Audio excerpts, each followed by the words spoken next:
Good morning friends, स्वागत आहे तुमचं आजच्या प्री मार्केट रिपोर्टमध्ये. तर मग चला जाणून घेऊयात की कसं राहू शकतं आजचं मार्केट. त्याआधी आपण पाहूयात की काल नक्की काय झालं, कारण कालचा दिवस हा खूपच इंटरेस्टिंग होता.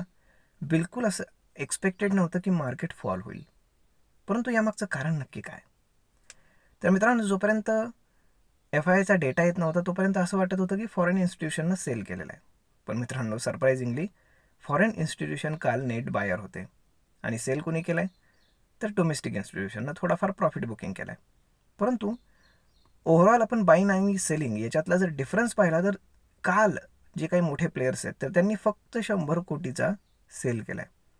आता 100 कोटी फक्त मी का म्हणतोय, तर त्याच्यामागचं कारण असं की जर तुम्ही ओव्हरऑल मार्केटचं जर प्रोजेक्शन पाहिलं तर जर एखाद्या प्लेयरनं 100 कोटीचा सेल केला तर हार्डली मार्केट 10-15 पॉईंट मूव्ह करेल डाऊन साईडला.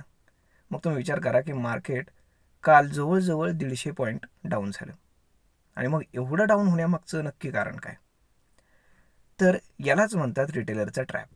याच्यामध्ये सगळ्यात मोठा सेल जो केला आहे इंडेक्समध्ये तर तो केला आहे रिटेल लोकांनी ड्यू टू सेंटिमेंट.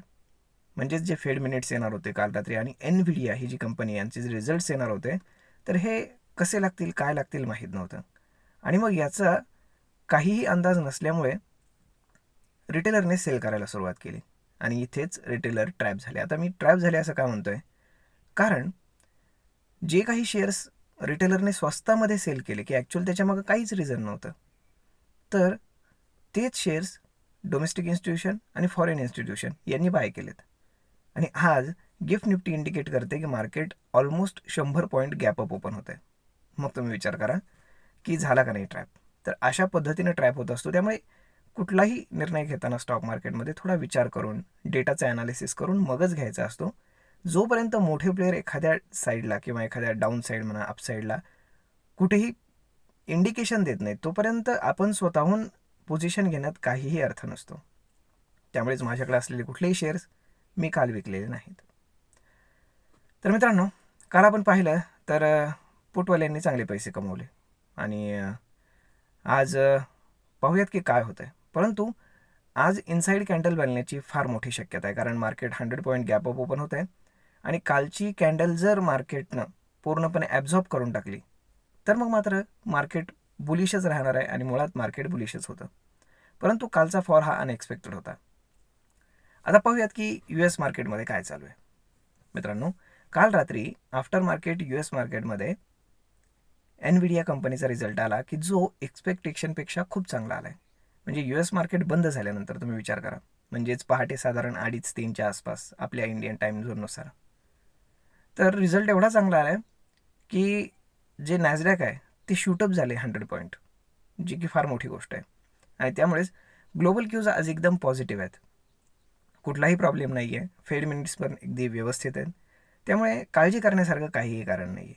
जे लोक करन्सीमध्ये ट्रेड करत असतील त्याच्यामध्ये USD INR आज शार्पली डाऊन होऊ शकतो. आणि सगळ्यात महत्त्वाची गोष्ट म्हणजे आपलं मार्केट चांगल्यापैकी कन्सॉलिडेट करतं आहे. म्हणजेच 22,000चा जो सपोर्ट आहे तो मार्केटनं काल एकदा टेस्ट केला आहे. त्यामुळे तो सपोर्ट तुम्हाला स्ट्रॉंग पाहायला भेटेल.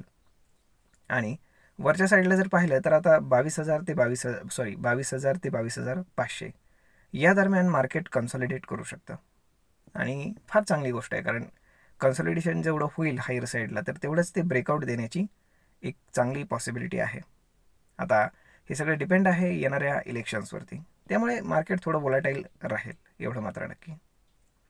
परंतु आपण हे पाहू शकतो की रिटेलरमध्ये सुद्धा केवढी ताकद असते. जर रिटेलर्सने मनात आणलं तर चांगलं मार्केटही ते पाडू शकतात आणि स्वतःच ट्रॅप होऊ शकतात. हे असं घडत असतं.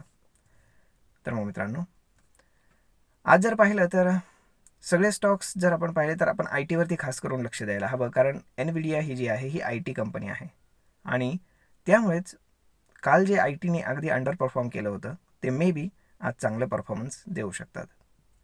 त्यानंतर HDFC बँक, हिंदाल्को या ज्या काही कंपन्या आहेत त्याच्यावरती स्पेशली लक्ष ठेवायला हवं.